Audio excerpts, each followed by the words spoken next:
Това е супер. Благодаря, че как колегите се сетиха да пуснат записа. Да, моето име е Звезди Йорданова и след като така миналата година взех едно смело решение да си напуснат работата като специалист по подбор на персонал, реших да си направя своя собствена IT рекрутмент агенция и да помагаме на чуждестранни и български компании да си намерят от една страна специалисти, от друга страна заедно с екипа помагаме и на кандидати да си намерят така най-доброто място. И понеже в ежедневието много често ни се случва да си говорим и с корпорации, с клиенти, наши фирми, които си търсят така специалисти, от друга страна пък с бизнес-то-бизнес програмисти, които пък търсят нови възможности. В ежедневните разговори много често възникнаха така въпроси, които ни накараха да се обърнем към експерт. Въпроси от типа на какво трябва да направя преди да мина на бизнес-то-бизнес модел, коя форма да избера, колко ще ми струва, какви данъци, всички тези неща. И за това решихме да поканим Маги и всъщност да организираме този целият вебинар. Маги Богданова. Маги е страхотен човек и експерт. Маги има повече от 24 години като счетоводител, съосновател на счетоводна кантора Аргия. Също така има много полезен канал в YouTube, счетоводство за несчетоводители. Има много добре развита Facebook и TikTok страница, където споделя полезно съдържание. Може да я последвате.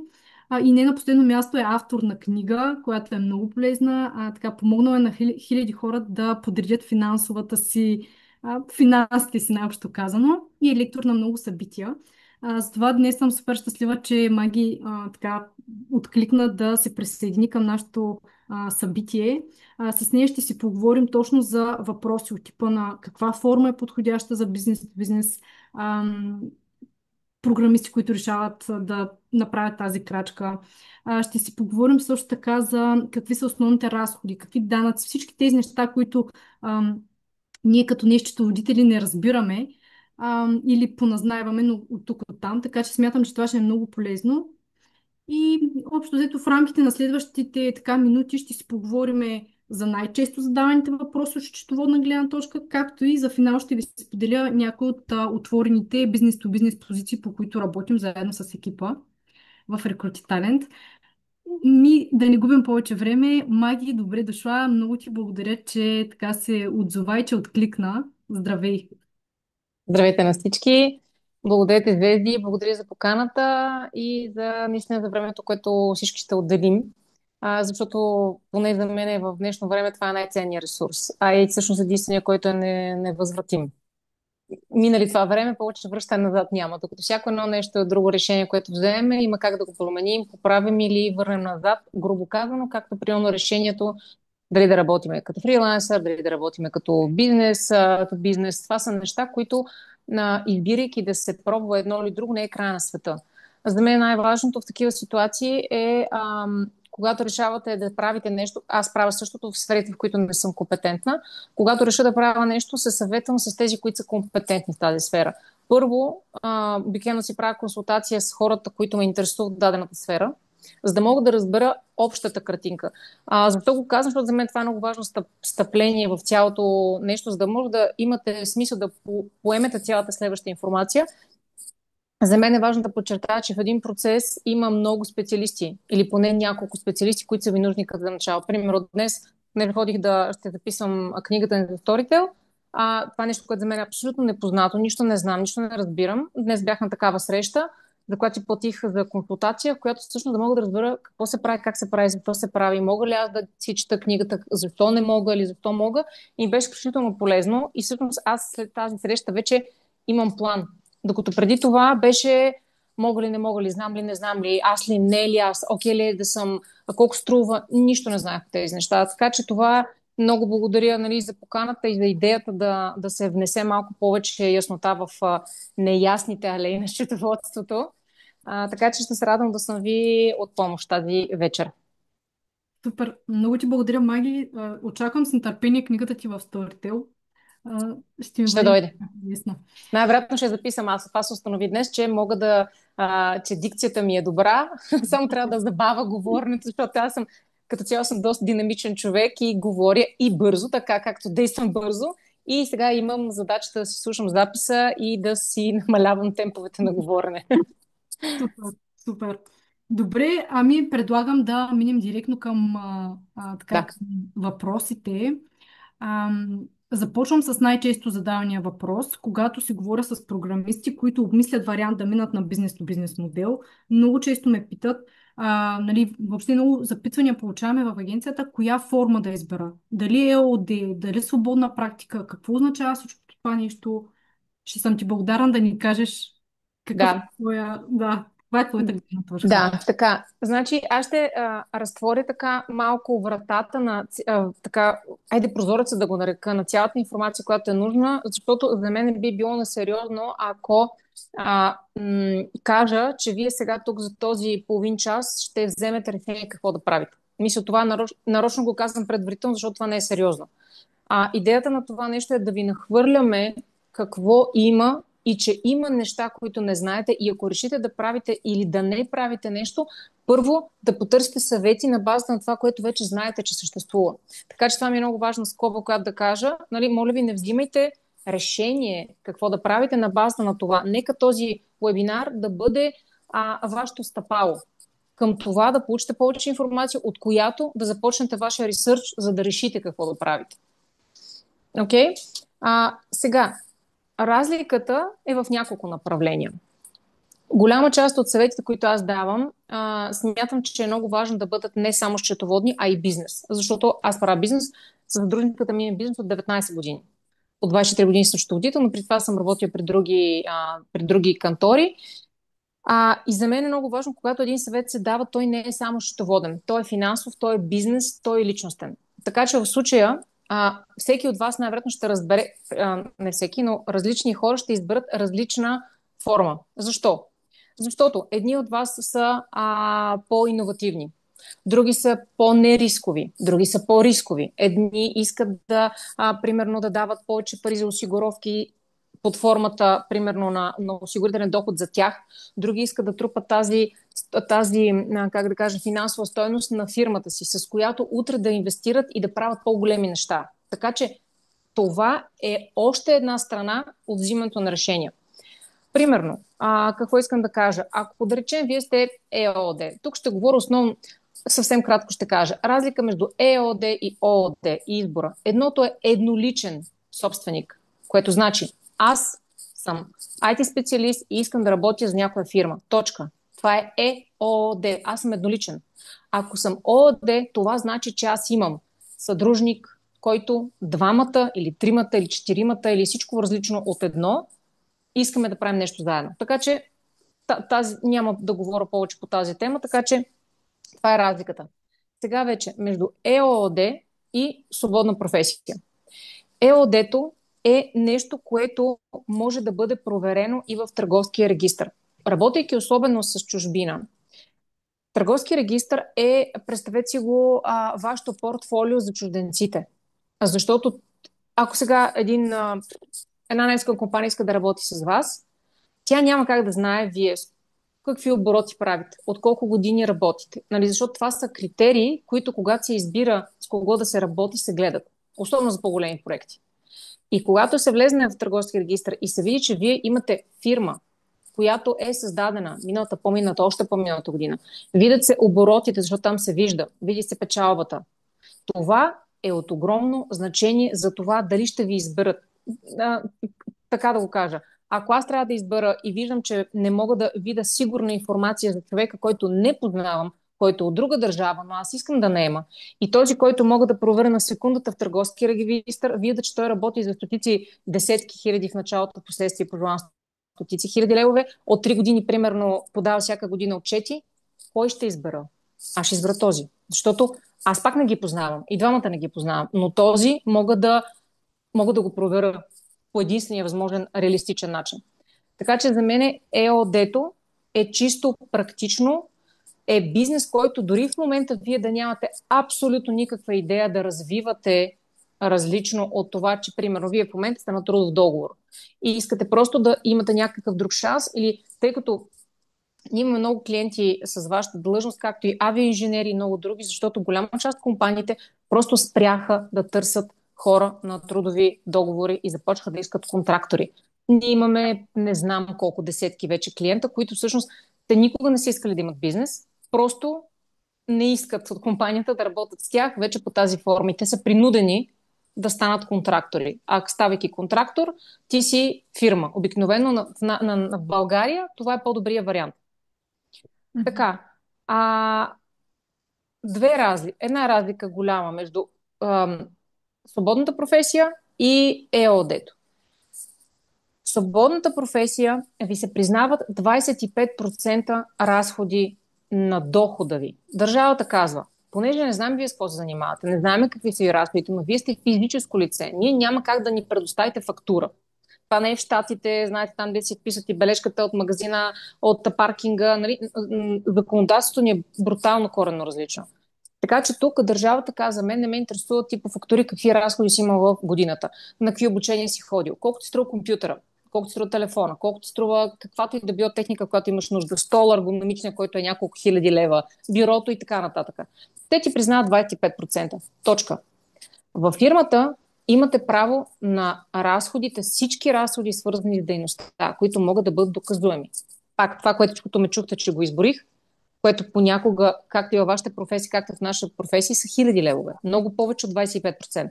Понякога. Имам години големи инвестиции, нали, години, в които няма да има. Нещата се урегулират.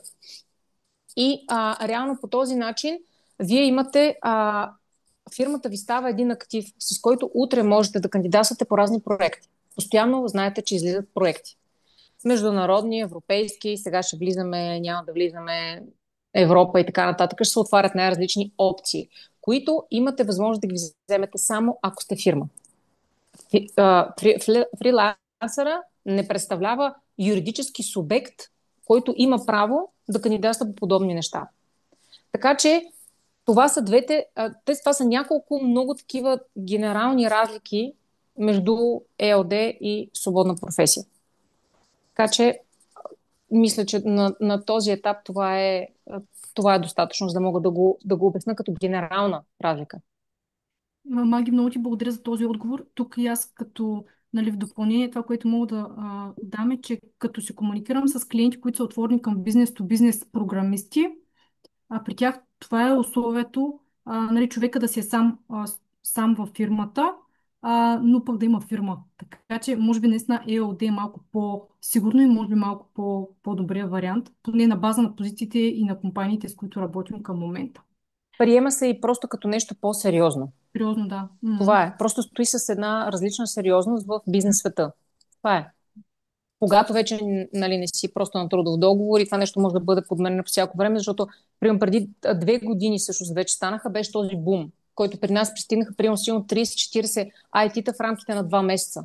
Проста Мгм. причина, че ги изгониха от работа и им казаха, че могат само ако се върнат като контрактори. Край точка. В смисъл това е. Да.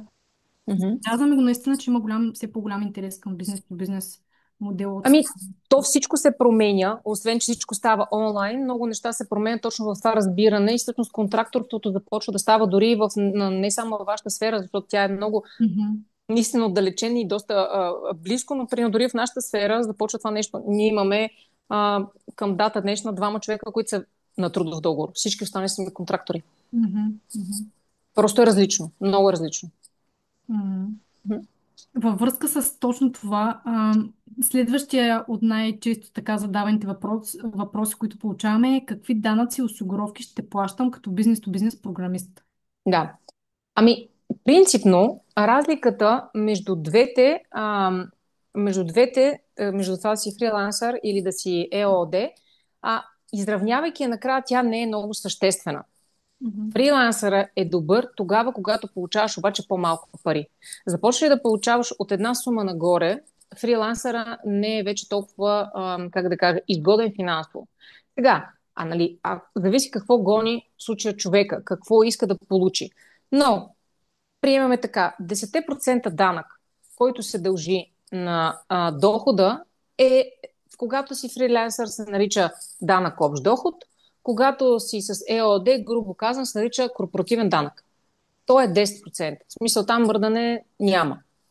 Имаме осигуровки, които също общо взето са една относителна сума. Примерно, аз го сметнах на, мисля, че на 10 000 лева, на 10 000 лева, примерно, получаване на хонорар. Мгм.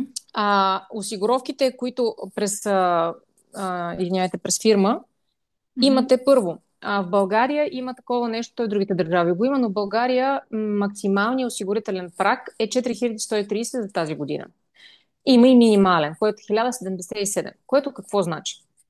Когато сте фриленсър, вие може през годината да изберете да се осигурявате на по-малка сума от максимума. Примерно, решавате, че в този момент не ви е важно да приемем, че сте много млад, пенсията изобщо не ви интересува, не вярвате в пенсионната система или каквото и да било друго ваше решение.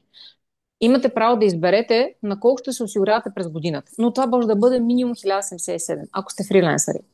На края на годината обаче, като подавате личната си декларация, се събират всичките ви доходи и трябва да се направите нареченото преизравняване на осигуровки, в което значи, ако на годината сте внасяли върху 1000 лева, ще го закръгля за по-лесна цифра, осигуровки, това прави общо доход от 12 000 лева на година.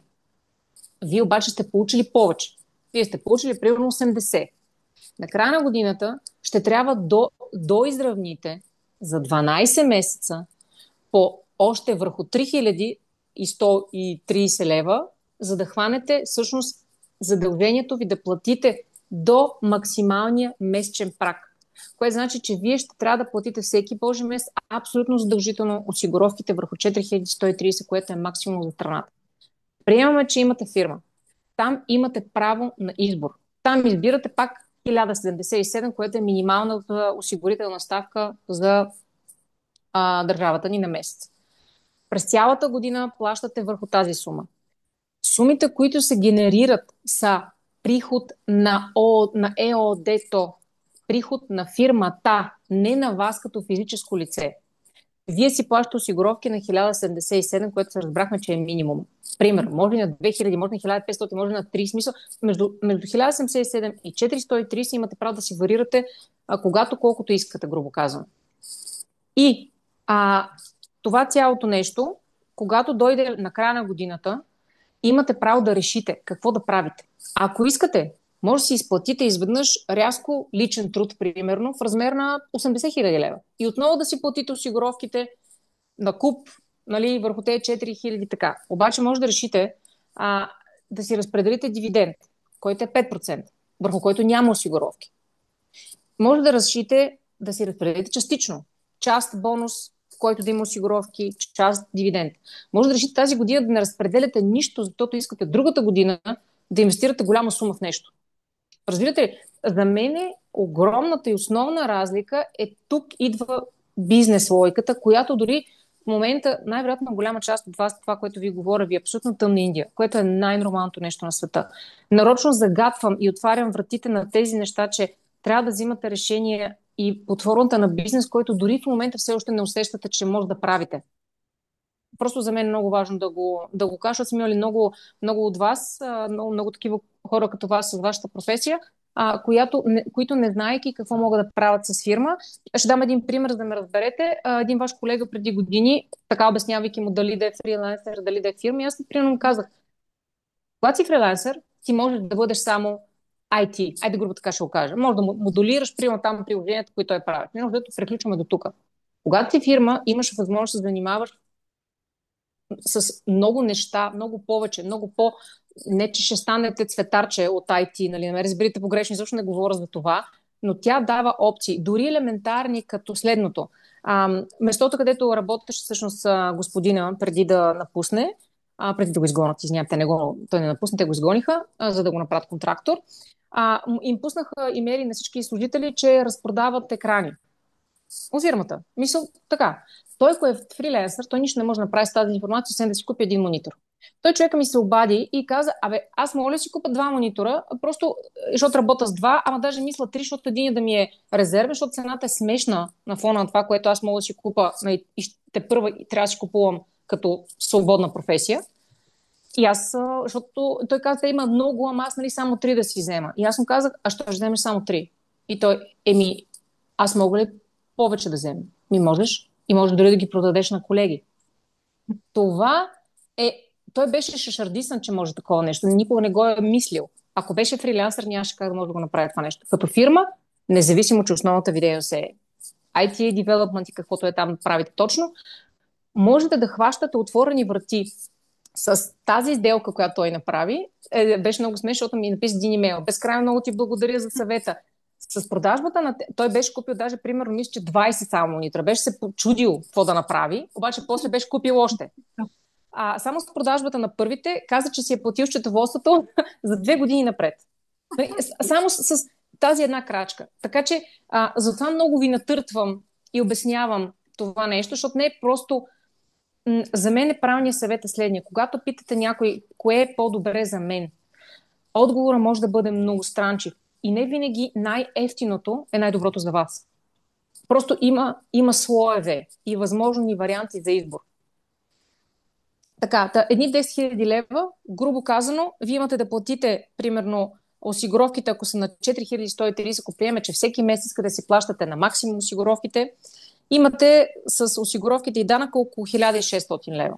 Това са ви, на тези 4130 ще ви отидат. Плюс, ако приеме нагоре, че ще си платите само 10%, защото ако приеме, че имате доход 10 000 лева, то вие плащате осигуровки само на 4130. Нагоре, всяка сума, дължите 10% данък общ доход, независимо каква е. Ако ще е 1 милион да е в този месец, няма никакво значение. И примерно, вие имате някъде приблизително около 2200-2300 ще отидат за осигуровки на този етап, защото те най-вероятно скоро пак ще се променят, така че те са сега, няма да бъдат после. Така че вие чисто ще получите 7 и нещо пари. Чисти. Платени, данъци, осигуровки, пенсии и всичко останало.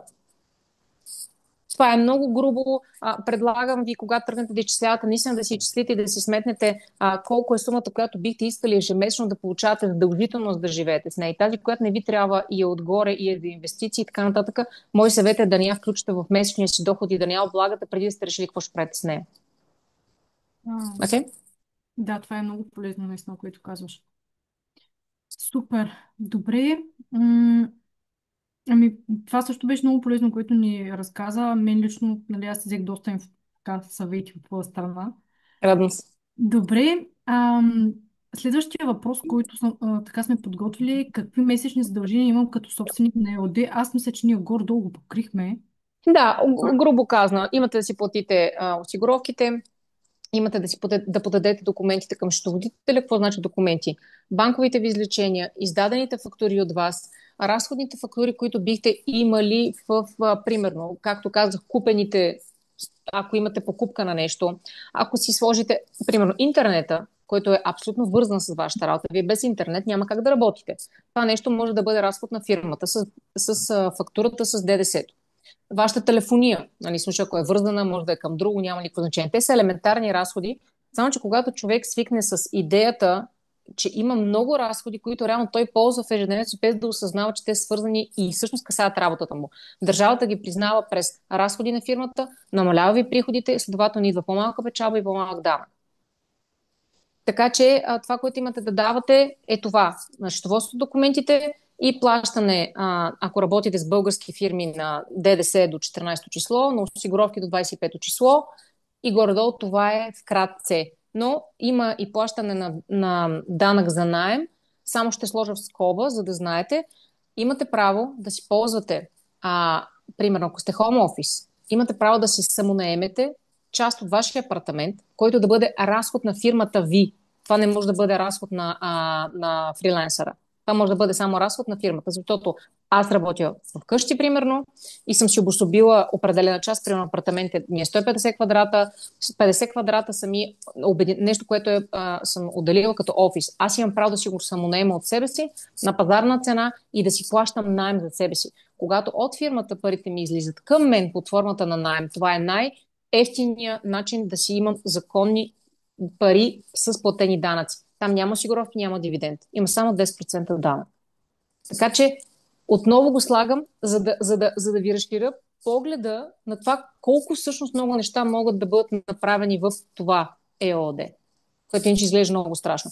Страшно е, защото някой трябва да ви го обясни, така както на мен днес ми беше страшен записа към Storytel, който нямах никаква представа какво трябва да правя, докато не отидох. В момента, който излезнах оттам, вече имах 350 хиляди идеи и знаех какво ще направя, как ще направя, кой ще питам. Просто в момента, в който ми дадоха информация преди това, влезнах и бях така, на столчето. Нали? И се нямам представа. Аз не знам какво става въпрос. Така че това е отговора ми на повод твоя въпрос. Това беше много добър така съвет също, който даде. Това определено би ме накарал да се замисля. Аз въобще никога не би минал през През глава, закъла, да, ама то че за мога да това. си Аз за това отдалечавам. казах, нали, това в началото започна с това. Посъветвайте се с хората, които разбират от това нещо. Те ще ви кажат неща, които вие няма как да знаете. Просто няма как да знаете. М. Няма как да ви дойде на къла. Мисля, толкова може на всички всичко да ни идва на къла, всички щяхме да знаем всичко, което е абсурдно. Просто няма как да стане. Абсолютно си права. Добре, минавам към следващия въпрос. Нужно ли ме е ДДС регистрация и кога? И знам, че има някакви особености за Да, студентите. Това ще ми тук е много полезно. Да, тук ще бъда също кратка, но и ясна. Ако работите и получавате или отдавате, получавате значи, купувате си софтуер, купувате си обучение, купувате си трейдмарк, купувате си каквото и да било от Европейския съюз, каквато и да било услуга от Европейския съюз или трети страни. В същото време, а дори говоря за това, ако си направите, примерно, Revolut сметка, фирмена, това е получаване на услуга от Европейски съюз или трета страна. М. Да. Абонаментите ви за обученията ви, абонамент за софтуери, които ползвате, абонамент за плагини, които ползвате. Това е получаване на услуга от Европейския съюз или трета страна, в зависимост от това къде се намира седалището на фирмата, която е създала услугата, която вие получавате. И когато ви отдавате услуги към Европейския съюз и трети страни, трябва да сте регистрирани минимум по един член, който се нарича 97А. То е нещо като частична регистрация по ДДС, в която вие сте регистрирани по ДДС за работата с Европа и света, но не сте регистрирани за територията на България. Което значи, ако имате приходи в България към някоя българска фирма, те ще бъдат без ДДС. Всичките разходи, които правите в България, независимо, че ще са с ДДС, защото нито А1, нито интернета ви, нито компютър, който си купите, всичко това ще бъде с ДДС. Но вие няма да имате право да си вземете ДДС, защото на фона, извиняйте, на територията на България вие се водите нерегистрирани по ДДС. Значи, не начислявате ДДС на прихода, не може да си взимате ДДС на разхода, но имате право да работите с Европа и трети страни. Това е много важно. Глобата стартира за добър ден е 500 лева, когато не се А, регистрират. Така, когато обаче получите, давам го с следния пример. Купили сте си някакъв абонамент за някакъв софтуер и то е да, $50, примерно, или евро, няма значение откъде. Когато вие тръгвате да го купувате с данните на да. фирмата. Там вие вписвате VIT, защото вие ще бъдете VIT регистър на база на този член 97А.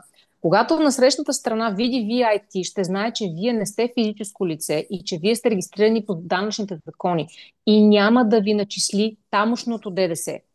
Ако нямате VIT, той просто ще ви сложи ДДС-то, което е в неговата държава. Идеята тук е всяка държава да си слага нейното ДДС и да си го внася в нейната държава, за да има равноправие. Защото ставките на ДДС в различните държави са различни проценти. И М. така, когато е написано VIT, аз ще получа фактура с 0 VIT. Давате го на счетоводителя и счетоводителя ви обаче ви начислява българското ДДС 20% върху разхода ви, което е тънката част, която трудно се схваща, защото е малко идиотско. Плащаш ДДС върху разход. Ама то го плащаш, защото не си го платил в другата държава.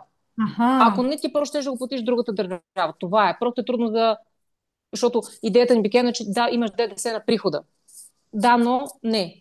Ако обаче се регистрирате на общо основание, което значи, че сте регистрирани, няма да се чудите дали сте регистрирани за България, за Европа, за трети страни, то тогава отново сте с VIT насякъде. Но тогава вие не си самоначислявате ДДС, защото вие сте регистрирани на общо основание.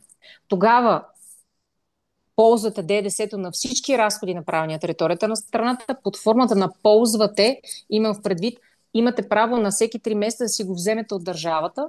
Ако през тези 3 месеца вие нямате доходи в България, на които да начислите. Примерно, имате фактура, която е само за Германия. Да речем, там няма ДДС.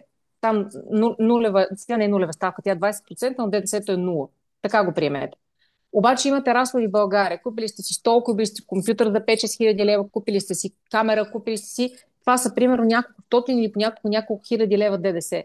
На третия месец ние подаваме искане към НАП и казваме, тъй като ние нямаме доходи в България, нямаме начисляване на ДДС и не дължим да внесем ДДС, ние си искаме обратно това ДДС, което сме платили по фактури на фирми от България, които са ни продали стола, компютъра, микрофона, телефона.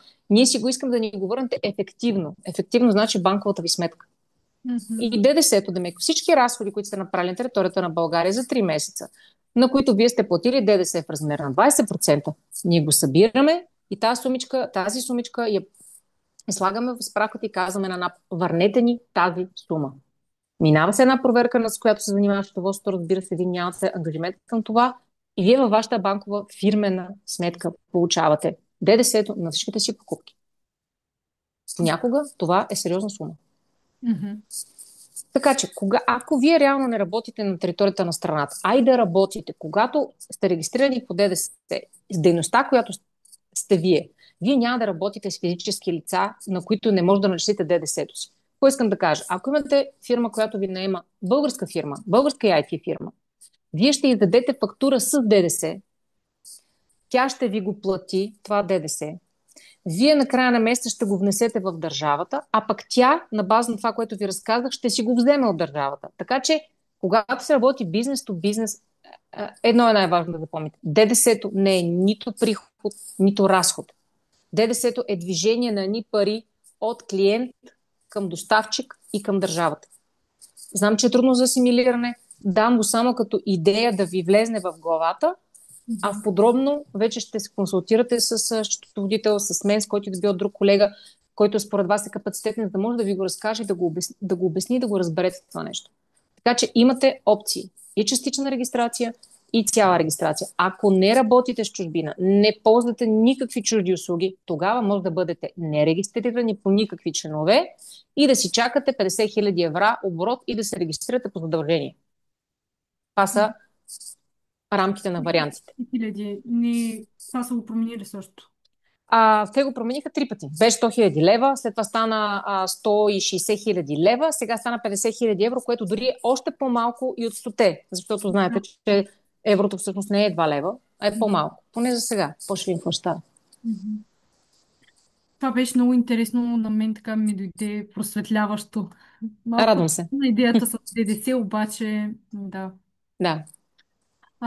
Ние захванахме точно това с чуждестранните клиенти. Какво е добре да знаем за фактурирането на такива клиенти? Да, фактурирането, освен това, което обяснихме, с зависимост от това дали има ДДС или не, другото нещо, което имате да направите е следното. Тъй като ние се намираме в България, фирмата ви е българска, вие сте българин, гражданин на България. Предавате документите на български, което какво значи? Когато пускате фактура, примерно, харесвам се днеска Германия, пускате един инвойс, който може да е на немски, на английски, на какъвто език си решите. И то е примерно с номер 1 от 16.7.25. Вътре ще пишете текста, който е някакъв development или някакъв service by contract или каквото и да било. Данните вашите на вашия контрагент и отдолу сумата в евро. Защото работите с Германия. Примерно, ако работите в Щатите, може да им пуснете в долари. Ако работите, имате право да ползвате всяка валута, която решите и всеки език. Същото обаче едновременно трябва да направите огледална фактура на български язик. Абсолютно огледално копи-пейст, но на български язик. На този етап в лева. Никакви евра, защото ние сме в България и все още си имаме милата ни валута, която аз лично искрено се надявам да не загубим. Поради много причини. Така че в лева и то двете фактури се дават на счетоводството.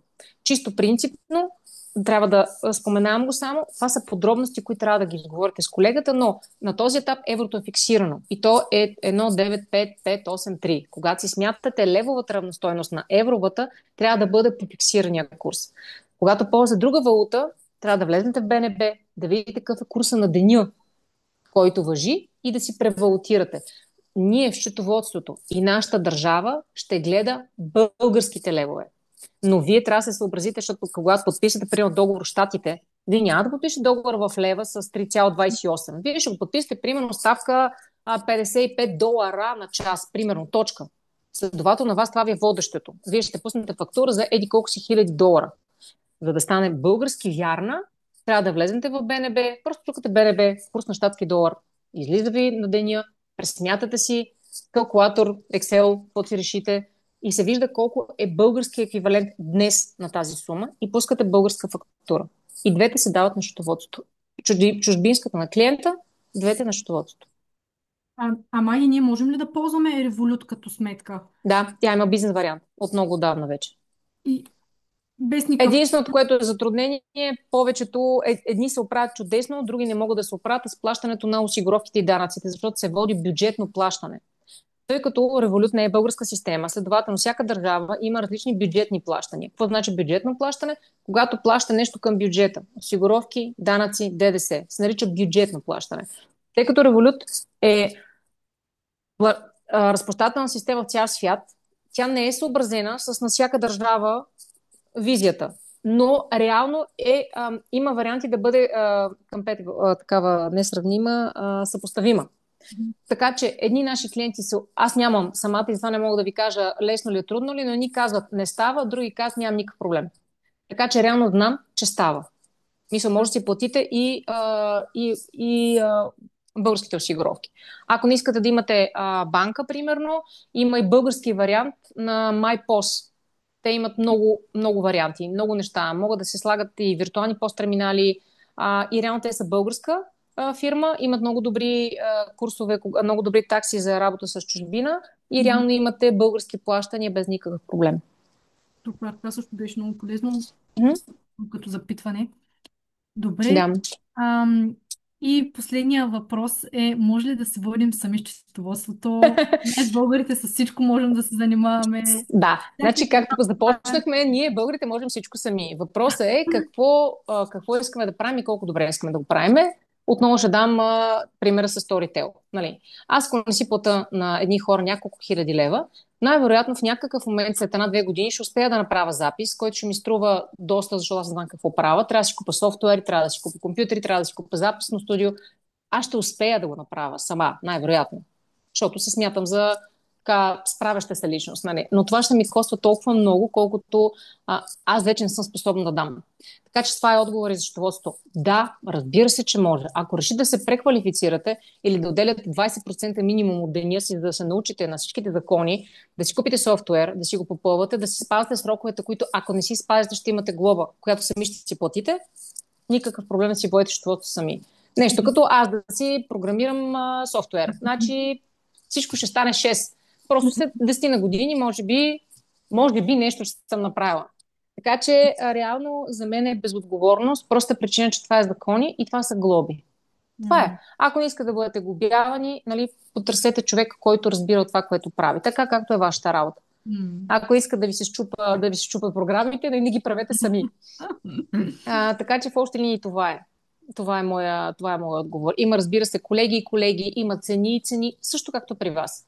Има колеги, които правят толкова, има колеги, които правят толкова, има колеги, които взимат 50 лева, има такива колеги, които взимат 5000 лева. В смисъл, това е въпрос на...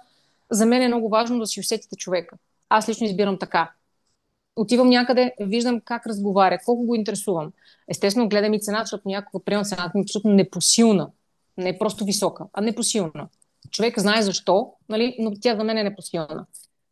Лично аз съм се научила да бягам от ефтиното. Някакси винаги излиза много скъпо. Но това, че някой прием е скъп, също не е гаранция, че е добър. Мисля, абсолютно не е гаранция. Така че това е. Ние имаме нещо, което мога да направя за хората.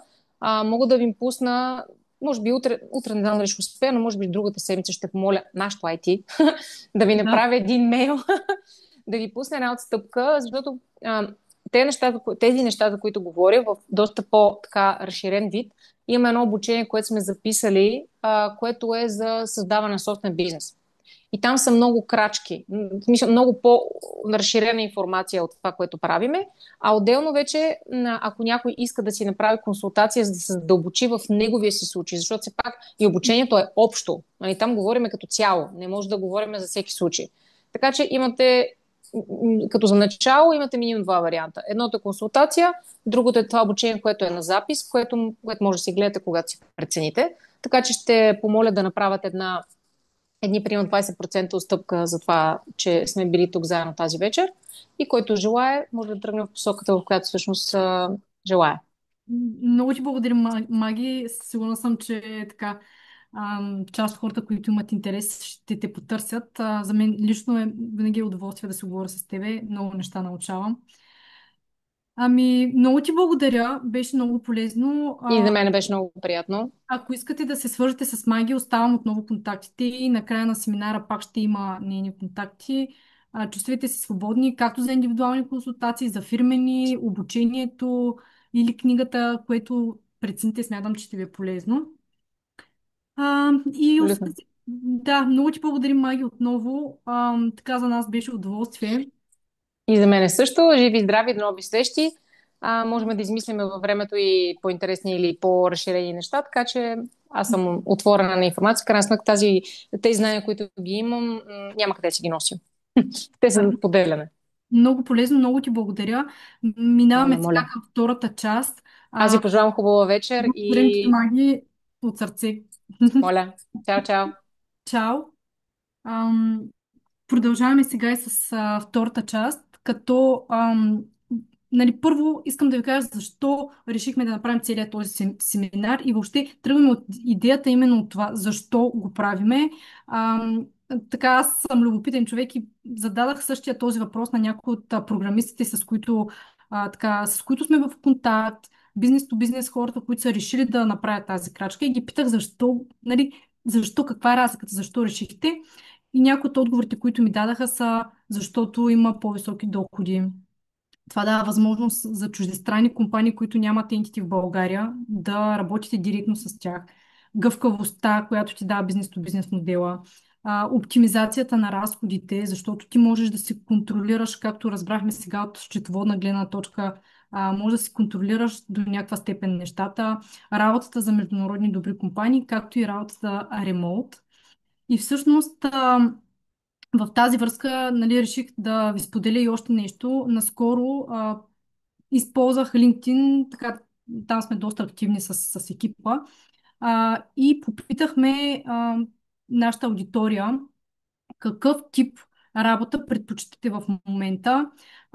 Таргетирана е нашата аудитория, основно IT специалисти, синьор хора, така голям процент в София и не само, разбира се, от останалите градове. И ги попитахме какъв тип работа предпочитате в момента. 34 човека, 34% от всички 391 човека отговориха трудов договор, 25% отговориха бизнес-то-бизнес фриланс и 38% работа без значение от типа, което означава, че едни повече от 60% така, опитни програмисти и опитни експерти са отворени вече към бизнес-то-бизнес модела. Аз вярвам така, че това отваря една допълнителна врата за нови възможности и предстои да видим как ще се развие. Сега ще ви споделя и някои от бизнес-то-бизнес позициите, по които работим заедно с екипа към момента. Ще се радвам, ако някой от тях представлява интерес за вас да се свържете с мене. Позициите, конкретно тук, които съм изкарала, са за американски продуктови компании, които така дават възможност да се работи изцяло дистанционно, от всяка една локация, фул тайм на 8 часа, изцяло дедикиран човека е за тези проекти, т.е. той ще работи се едно като служител, но понеже няма фирмите entity в България, те сключват този бизнес-то-бизнес договор с директни програмисти или директни фрилансъри. А, Позициите не са подходящи за трета страна, защото реално тази трета страна, било то аутсорсинг или сервис компания, каквото и да е било, тя реално отнема част от печалбата. Затова тези позиции, които споменавам, те са директни и ако имате интерес, ще се радвам да се свържете с мен или с екипа, така с нас. Към момента работим по позиция, която е Senior Python Developer с SQL, Flask или FastAPI, Linux Data, ам, Senior C++, Linux, Windows, експерти търсиме с C++11. Също така Senior macOS Developer, доста рядка позиция, но пък също е за много добра продуктова компания, която оперира в Cyber Security домейна. И AI Data Lead с Vertex AI. Също така доста добра позиция с GCP и BigQuery Vertex AI. Като всички тези позиции реално са за компании, които се отнасят с контракторите си, все едно са си истински служители. Осигуряват техника, както и други допълнителни бенефити. Също други така, позиции, по които работим, отново бизнес-то бизнес роли, за така full-time, long-term са с Python и Pandas. Имаме Elite и Senior позиция, Senior Data Engineer с Spark, с Databricks, с Azure Synapse, както и Python с .NET, Full Stack Developer. Общо взето това са така накратко част от ролите, по които работим, които са подходящи за бизнес-то-бизнес девелопери. Разбира се, така, има и други позиции, които може да разгледате в нашия сайт на Job Openings. И ако си харесате някоя позиция, директно да кандидатствате, или ако пък нямаме в момента отворена позиция, имаме General Application възможност да просто си изпратите контакти, CV и вече ние като работим, като попаднем на така подходяща позиция, директно да се свържем с вас. И мисля, че общо взето това беше така накратичко. Успяхме да се вместим в предвиденото време. Оставям контактите и на Маги, и моите собствени контакти и ще се радвам да се свържете отново с нас и за консултации, за нови възможности. На линия сме общо взето и по имейл, и телефон, и LinkedIn оставяме, така че ще се радваме отново да можем да сме полезни. Добре, ами благодаря ви много за отделеното време и така пожелавам хубава вечер